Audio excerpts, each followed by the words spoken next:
Episode की शुरुआत होती है एक गहरी सोच वाली लाइन से।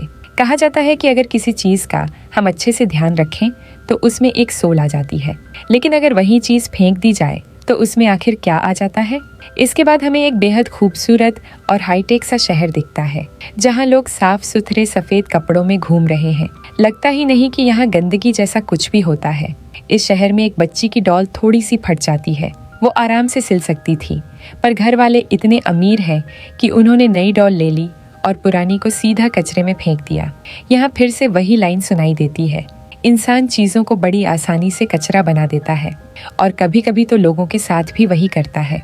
अब यह कचरा एक टनल से होते हुए एक ट्रक में भरकर ले जाया जा रहा होता है और ट्रक उसे एक बड़े वेयर हाउस में फेंक देता है। और यहीं पर एंट्री होती है हमारे मेन हीरो की, रूडो।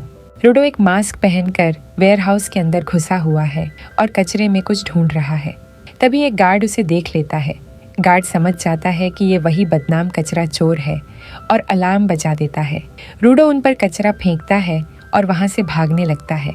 उसे गोली भी लगती है, हाथ छूकर निकल जाती है, लेकिन रूडो फिर भी बचकर निकल जाता है। रूडो सोचता है कि उसने किसी का क्या बिगाड़ा है। असल में वो तो सिर्फ उस फटी हुई डॉल को लेने गया था।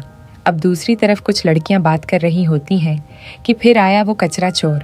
अरे भाई, कौन चुराता है कचरा।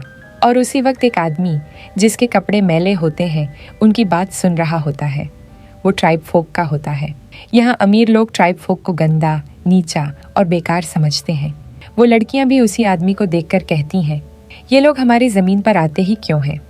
अब वह आदमी रेक्टो एक गेट खोलकर शहर के बाहर निकलता है और सामने एक बहुत बड़ी दीवार दिखती है। इस दीवार के एक तरफ है अमीरों की दुनिया और दूसरी तरफ है गरीबों का मैला सड़ा इलाका।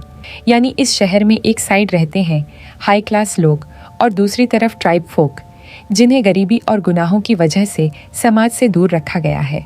अब हम फिर से रूडो को देखते हैं, जो उस डॉल को ठीक करने में लगा होता है। तभी आती है चीवा, जो रूडो की फ्रेंड है। वो उसे डांटती है, फिर से कचरा उठा लाया। अगर शहर वालों ने देख लिया तो कुछ भी कर सकते हैं। रूडो कहता है, ये अमीर लोग अच्छी खासी चीजें फेंक देते हैं, मैं उन्हें ठीक करके बेच देता हूँ, थोड़ा खर्चा निकल आता है। फिर वहाँ आ जाते हैं 3 बदमाश लड़के जो रूडो का मजाक उड़ाते हैं। चीवा को ताना मारते हैं कि तू इसके साथ घूमती है, ये तो बदबूदार है, इसके गंदे ग्लव्स देख। चीवा साफ कहती है, हम सब झुग्गी में रहते हैं तो हम सब एक जैसे हैं। असल में ये लोग पुराने क्रिमिनल्स की औलाद हैं, पर अब वो अपनी जिंदगी सुधारने की कोशिश कर रहे हैं, लेकिन लोग उन्हें वैसा ही समझते हैं जैसा उनके पूर्वज थे। रूडो का भी यही हाल है, क्योंकि उसके पिता ने बहुत लोगों की जान ली थी। अब लोग कहते हैं, जैसा बाप वैसा बेटा। रूडो को गुस्सा आ जाता है, पर चीवा कहती है, तुम वैसे नहीं हो रूडो, तुम अच्छे इंसान हो, मुझे तुम पर भरोसा है।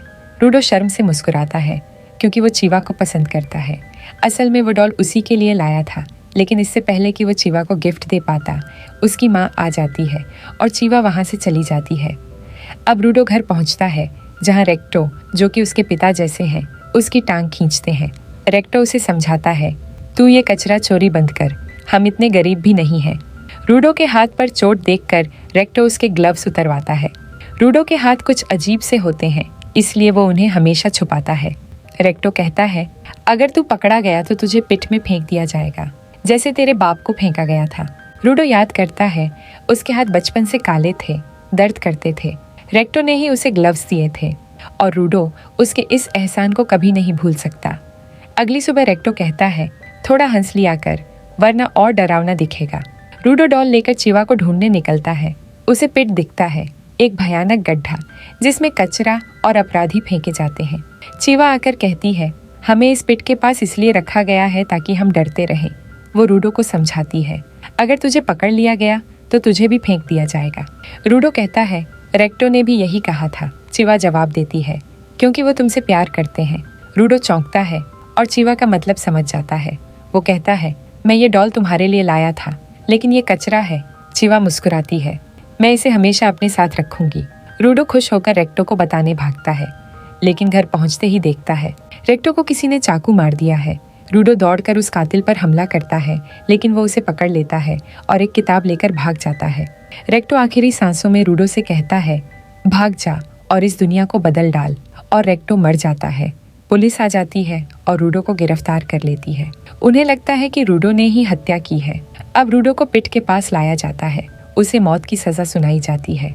इस कचरे को पिट में फेंक दो। भीड़ चीख रही होती है। चिवा भी वहाँ होती है। वो रूडो को देखती है और कहती है, मैंने तुम पर भरोसा किया था, लेकिन तुम भी वैसे ही निकले। वो डॉल को फेंक देती है। रूडो गुस्से में चिल्लाता है, असली कचरा तुम लोग हो। तुम्हारे पास आंखें और कान हैं, लेकिन कुछ देख सुन नहीं सकते। तभी उसे भीड़ में वही कातिल दिखता है जिसने रेक्टो को मारा था और रूडो को पिट में फेंक दिया जाता है। गिरते हुए रूडो चिल्लाता है, मैं तुम सबको नर्क में भेजूंगा, सबको खत्म कर दूंगा। वो बहुत देर तक गिरता रहता है और जब होश आता है तो खुद को कचरे के ढेर पर पाता है। वो अभी भी जिंदा है। तभी उसे अपने पीछे एक बड़ा सा मॉन्स्टर दिखाई देता है जो पूरा का पूरा कचरे से बना होता है। और यही एपिसोड खत्म हो जाता है। अगर आपको इसका अगला एपिसोड चाहिए तो चैनल को सब्सक्राइब करके ज़रूर रखें, क्योंकि मैं इसका अगला एपिसोड कल ही अपलोड कर दूंगी। तो मिलते हैं कल की नई वीडियो के साथ।